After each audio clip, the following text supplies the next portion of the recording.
These two 1 meg resistors here and here, just because of the 6E5 shows me 1.35 and 1.25. These have climbed. I'm probably going to see a lot of this as I go through the resistors on this unit. Sometimes it's a blessing when they climb a bit, but I have to see that there's nothing absolutely crazy in here. There's not a lot of resistors, so it's not going to be that bad. I am seeing through my own voltage fluctuation through the variac, 116 and 120 volts before and after the choke would stand to reason, as the original capacitors were only rated to 150. This seems about right for those values. Would not explain why the 65 was still so dark unless we can match it to that intensity issue. I'd like to bring down those resistors right quick by coupling across a shunt here just to drop it for testing. The plot thickens. Look at this. I received a package from Frank.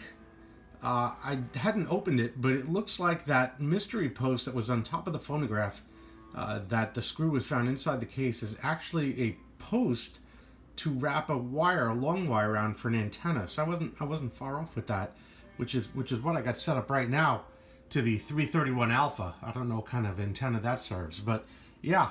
Okay, I'm onto something here. Cool. Took me a minute to remember how to read these. So these resistors, you look at this first, the resistor is brown, right? So that's the first number. And then the whole end is black. So that's the second number. And then the dash is green, and that's the third number. So it's a brown, black, green. It's 1 meg, right? And this is 1 meg, that's 1 meg. And then this resistor, for instance, would be a green, black, orange, right? And in this case, green, black, orange, and then it would be a silver, and the silver would be for tolerance, right? And this convention would extend, obviously, to all these resistors. And then knowing that already, you could go through, treat them like regular resistors, and find out if there's anything screwy going on here. There isn't a whole lot of resistors in this radio. It should not take a long time to go through with the meter and see if any of them need to be replaced. Right off the bat, these two 1 meg ohm resistors, the one on the right, 1 meg, is showing 1.2, which in and of itself is bad, right? One on the left is 1.4, which is really bad. Not having the schematic in front of me, I don't know their exact purpose. I will find out, but I could already see as far as tolerance goes, yeah, not so good.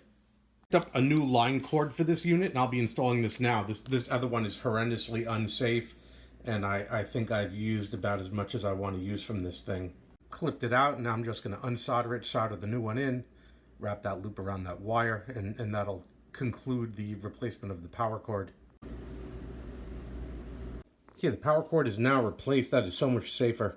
And the loop is still in there, as was before. I'll just blow that junk out the next time I have the radio tilted sideways. Move back to the next portion of the project. Some resistors I actually have to remove from circuit, as is the case with this 2 meg right here. I'm measuring it now, and I'm coming to find that it is in fact 2 megs. This one is okay. So now at this point we have a new power cord, and I have replaced at least 4 resistors that were grossly out of specification. And now it is time to fire it up again. I shut off the light, and I'm going to record the magic eye for comparison to see if changing those resistors has helped this somehow. I think it has, because it's visible without me putting my hand over it. So there may be some benefit here.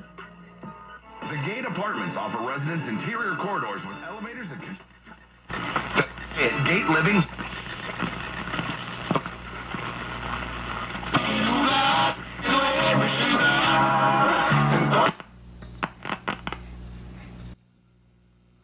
I'm going to use a weak shortwave station to tune in these coils here.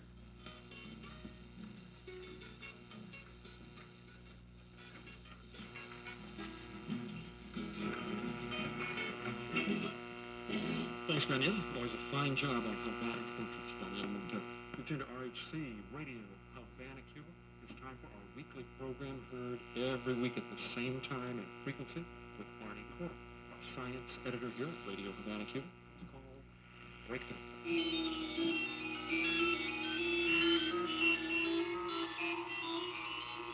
Hello, amigos, and welcome again to Breakthrough, our station.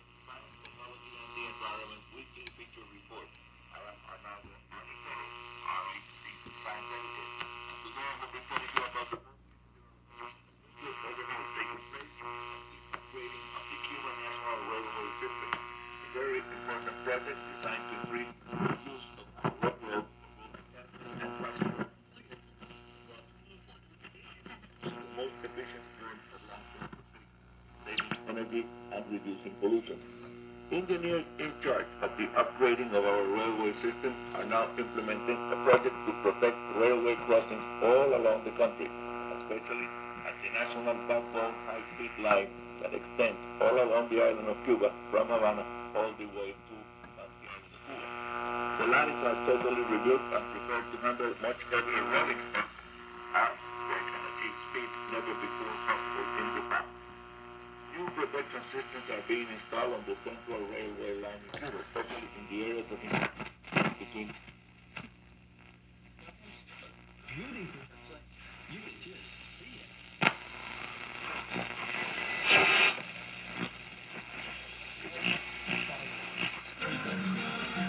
Took the shot.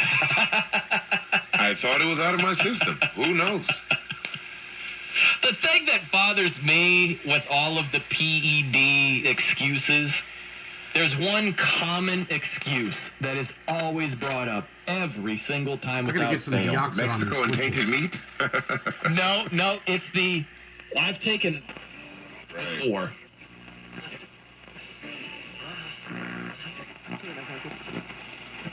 Alivio para mí y para mis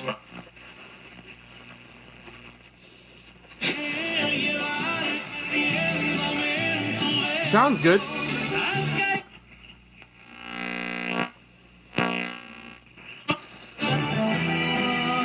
me do some deoxit. Also, I want to make sure I hit every tube socket with deoxit as well. I'm going to do that now.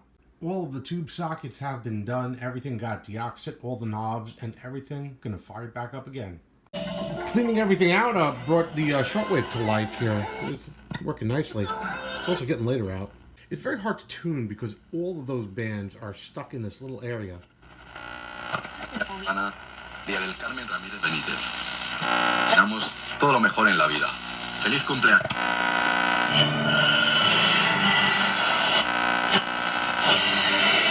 See what I mean? They're very close. Chinese capital, hoping you'll join us for the next edition of Aging Hour and open a window to the world together. I now have this back in some semblance of order in preparation to bring the outer case back onto the workbench here and put this back into the case. We're going to start assembling this as we work towards the phonograph portion of this unit. And I recall how unpleasant this was strategically. It's just going to be about getting the radio back into the box, having the wires dangle out here, not worrying about the platter just yet, just getting everything in the radio mounted, then get the wood pieces back in, and then worrying about the wire connections, as long as they're all available to me, you know, reachable. Get the tube socket and the front switch installed first.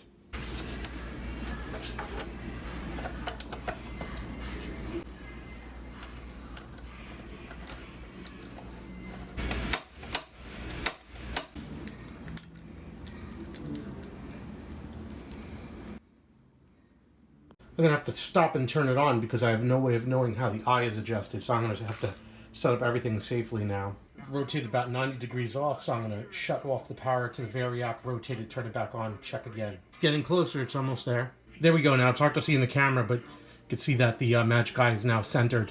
I got it on a weak station. You can see the blank spot is centered on the bottom. So that's done. I'm going to tighten it down now. At this point, I've got the radio a good amount in, going nice and slowly here. From the front, I can see what's going on. I got a pretty good picture looking at the tuner, how close I am to getting it forward and which way I got to guide it.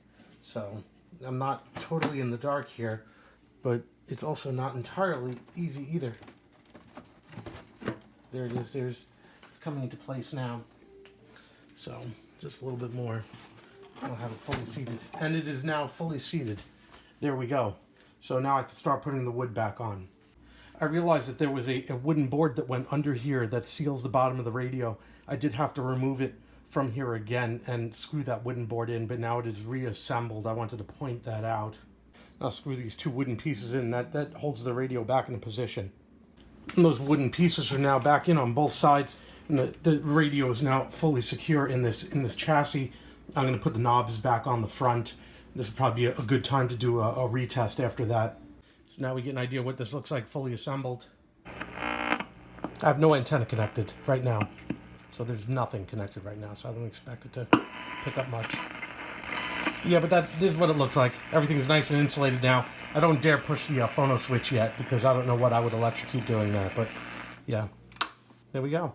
I went and did all the preparations on all these wires and redid the ends so I don't have to do it when the platter's up here. All of them been done now. Now I'm going to raise the platter.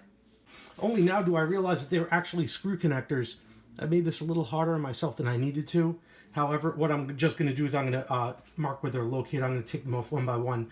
I'm going to resolder them onto the connectors, and then I'm going to screw them back on. Not a major deal here, so I'm going to do that now. Turns out there's yet one more capacitor to replace, 0.25, 200. I really wish I had something cheaper than one of my fine polypropylenes, but this is the only way to get this job done, so there it goes, 0.25. I've had to make some special preparations for the ground using some old parts.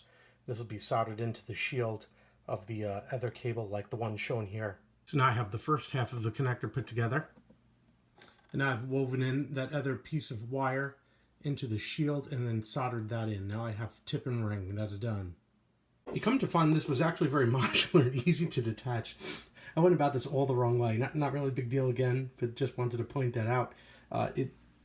It unlocks from here with the screws being loosened, and you take it right off, disconnect this unit, you screw it back in. So I just have to remake those connections. I wanted to point that out. So here's what the harness looks like when you don't screw it up completely. It's back to normal. It should just lock right on. It should lock right down. There's only one wire that need be soldered. I know where it goes because I clipped this one. And this is how it was found, the other side, just like this. I don't know if it sort of transverses the record player like an antenna or something, but it was not connected when I found it, so strange. I'm not going to say that reconnecting this down here wasn't impossible, but it sucked. I'm glad it's over. Let's try this out. I have one cable that I believe to be an antenna cable for the other side of what I think is a dipole, disconnected. I'm not 100% sure where it goes yet, so I'm leaving it disconnected right now. I'm going to test this first, and then I'm going to worry about that later. In case I forgot to mention, I also did reinstall the antenna connection before I put it back on, so this is back to normal. So I turned it on. I'm going to let it warm up. I have no idea what to expect from this, but I'm going to let it turn on in radio mode first. It should operate just like it did before. There it is, doing what radios do. I'm going to lower the volume. I'm going to flip it to phono. Whoa! Look at that. I'll be damned. The phono works, but let's see if the amplifier works on the needle. Get some volume on here.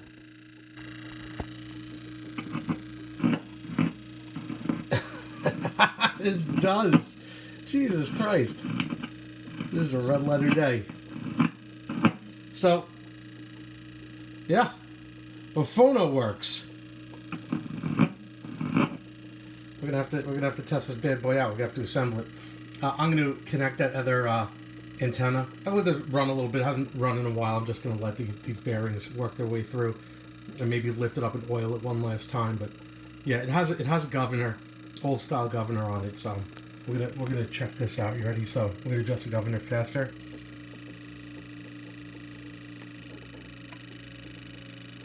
Yeah, you can see these little work. It seems counterintuitive. Maybe I'm wrong. Setting it to fast makes it slower, and slow makes it faster. So, whatever. But it's working. There's also an adjustment here. I don't know what that does yet. I'll have to take a look. So I'm testing this with an older record. This one happens to have a little chip at the end though, and I found it. This little setting here sizes the position of this needle where the whole stylus drops.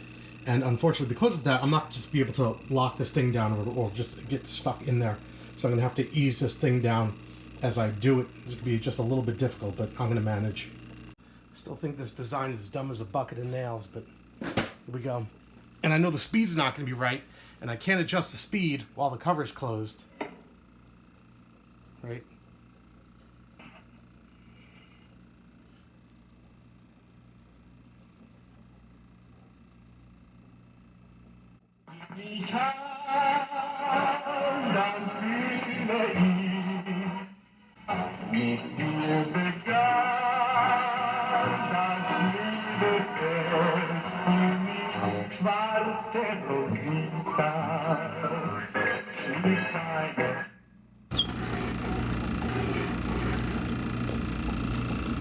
I heard it had a good sound. I just want to open this box to see if there's anything to be oiled in there that might help this along.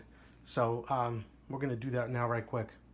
Yeah, I see 2 points here. I see one pivot over here and one friction area over here that benefit from lubrication. I'm going to do that right now and reassemble it. I also come to find it has a lock in the full up position. There's a like that. So that's just something I figured out. Also put a fresh needle on here, and the lubrication did actually help a lot. So we'll give it another shot.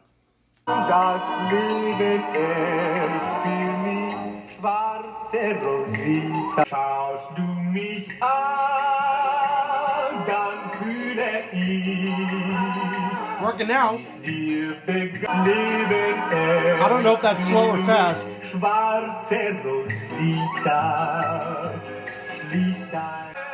Record player's definitely working nice now.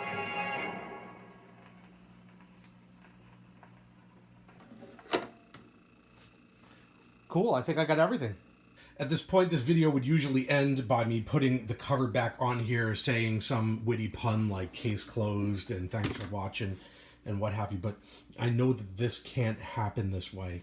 And the reason is that when this arrived, half the tubes already ripped themselves out of the sockets. It's not going to survive shipping. I got lucky.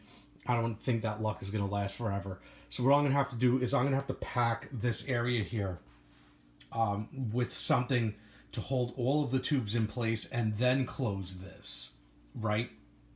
And what I'm going to do basically is leave instructions with my friend who's going to receive this item as to how to open this up and remove all of the packing. I'll put something around the power plug so it can't easily be plugged in without reading the notice first.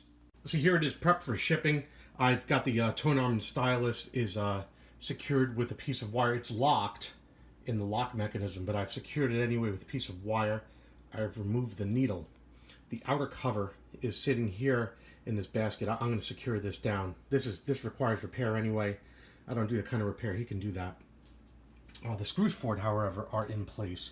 And what I've done is I have packed this with packaging material and in affected areas, taped those areas together to hold all the tubes in. I put these screws in so they wouldn't get lost. That's for the back cover, right? And that'll ensure the tubes don't get ripped out and destroyed in shipping. Everything is secured in nicely. I've checked. Finally, the cord I've tied up. And then as a final reminder, I've put a piece of tape with a buddy tab on the end of the cord so it can't be inadvertently just plugged in. And I'll let him know about this. So obviously when he gets it, he opens it up, he sees this mess here.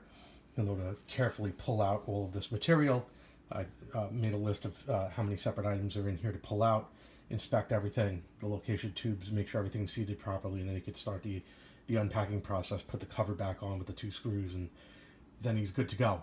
And with that,